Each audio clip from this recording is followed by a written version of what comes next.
வணக்கம். இன்றைய மாவட்ட செய்திகள். திருநெல்வேலி தச்சநல்லூரில் ஓருடையான் குடியிருப்பு காட்டு பகுதியில் சிலர் மது அருந்தினர். தச்சநல்லூர் எஸ்ஐ மகேந்திரகுமார் தலைமையிலான போலீசார் அருண்குமார், ஹரிஹரசுதன் ஆகியோரை விசாரணைக்கு அழைத்து வந்தனர்.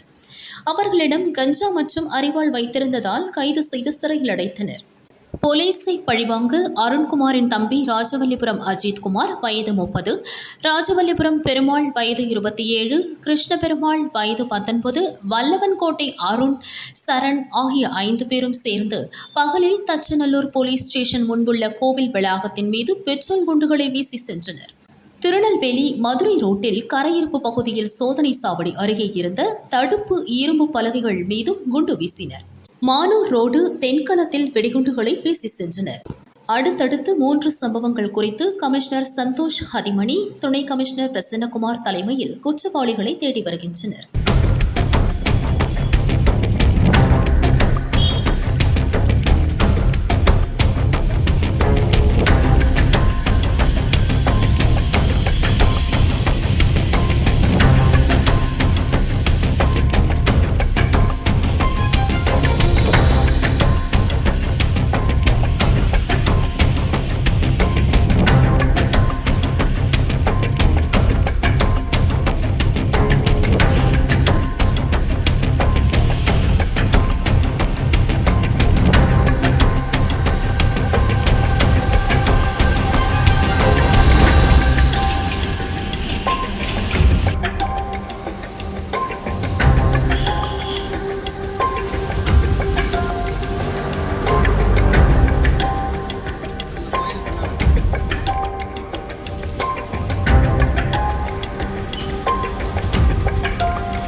ராமநாதபுரம் செய்யது அம்மாள் கலை அறிவியல் கல்லூரியில் மாநில அளவிலான செஸ் போட்டி நடைபெற்றது.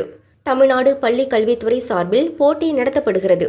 2025-26 ஆண்டிற்கான பாரதியார் தினம் மற்றும் குடியரசு தின விழாவை முன்னிட்டு போட்டி நடைபெறுகிறது. அம்மாவட்ட கலெக்டர் சிம்ரன்ஜித் சிங் தலைமை வகித்தார். வனத்துறை அமைச்சர் ராஜகண்ணப்பன் போட்டியை துவக்கி வைத்தார். போட்டியில் ஆயிரக்கணக்கான பள்ளி மாணவர்கள் ஆர்வமுடன் பங்கேற்றனர். வெற்றி பெற்ற மாணவர்களுக்கு மெடல் மற்றும் சான்று வழங்கப்படும். விறுவிறுப்பாக நடைபெற்ற போட்டிகளை அனைவரும் ஆர்வமுடன் ரசித்தனர்.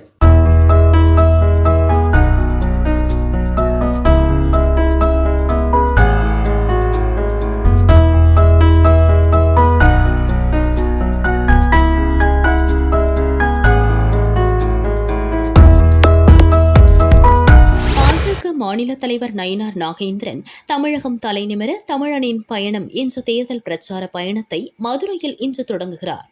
முன்னதாக அவர் செய்தியாளர்களை சந்தித்தார். இன்னையிலிருந்து கவுண்ட் டவுன் ஸ்டார்ட் ஆகும். இன்னையிலிருந்து நாட்கள் குறிக்கப்படுகின்றன.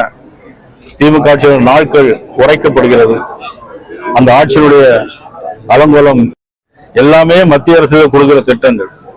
நான் இவ்வளவு காரணம் இருக்குல்ல, இந்த காரணங்களை தான் நீக்க, நான் சொன்ன இவ்வளவு காரணங்களும் நீக்கப்பட வேணும். இதனால மற்ற மாநிலத்தை சேர்ந்தவங்க நம்மளை பார்த்து ரொம்ப ஏளனமா நினைக்கக்கூடிய அளவுக்கு நம்முடைய ஆட்சி இருக்கு. அதனால தான் தலை நிமிர்ந்து நிக்கணும். அவங்களுக்கு என்னன்னா, எதிர்கட்சிகள் எந்த நிகழ்ச்சியும் நடத்தக்கூடாது. எதிர்கட்சிகள் நிகழ்ச்சி நடத்தி மக்களிடம் உள்ள இந்த பிரச்சனைகளை அவங்க பேசக்கூடாதுன்னு நினைக்கிறாங்க. அதனால்தான் கரூர்ல பாத்தீங்கன்னா அவங்க கேட்ட இடம் ரவுண்டானால கேட்டிருந்தாங்க. ஆனா கொடுத்த இடம் ஒரு சின்ன குறுகலாங்க. எல்லாரும் சாக்கடைகளே சேர்த்து விழுந்தாங்க. ஒரு கணவனை இழந்த பெண், 10 வயசு கணவனை இழந்த ஒரு பெண், ஒரு 10 வயசு குழந்தையோட இருக்கிறாங்க. அந்த குழந்தைய கூட்டிட்டு போனாங்க. அவங்க அந்த குழந்தைக்காண்டி வாழ்ந்துட்டு இருக்காங்க. அந்த குழந்தைய இன்னைக்கு எல்லாம் ஆயிடுச்சு. இதே மாதிரி ஒவ்வொரு 40 ஒவ்வொருடைய சரித்திரத்தையும் வரலாறு எடுத்து பார்த்தா ரொம்ப கஷ்டமான ஒரு சூழ்நிலை. என்ன சூழ்நிலை அப்படின்னா, அங்க சம்பவம் நடந்த உடனேயே, சம்பவத்துக்கான காரணங்கள் தெரியும், சம்பவம் நடந்த உடனேயே அங்க கரூர் முன்னாள் அமைச்சர் செந்தில் பாலாஜி உடனடியே அங்க ஸ்பாட்டுக்கு வராரு.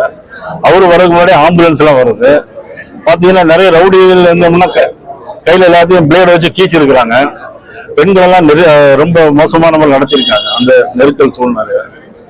அதனால எல்லாம் தாடி போய் மூச்சு திணறியும், சில பேர் கீழே விழுந்தும், எல்லாரும் மேல ஏறி ஏறி மிதிச்சு இறந்து போன பெரிய வயசான பெண்கள் எல்லாம் இருக்கிறாங்க.